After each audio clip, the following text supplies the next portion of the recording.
Sean Payton just put the league on notice about Pat Bryant. Pat Bryant is a second-year wide receiver for the Denver Broncos, and he is quietly cooking in OTAs right now. Sean Payton himself said Bryant is a quick study, gets it fast, has elite hands in traffic, and shows a confidence and maturity you would not expect from a player in year two. That is your head coach hyping you up in June. The Broncos took this man in the third round out of Illinois last year, and most analysts said he was a fourth or fifth rounder. Payton saw something everybody else missed.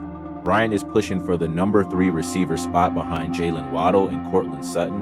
And from what Payton is saying, he might just take it.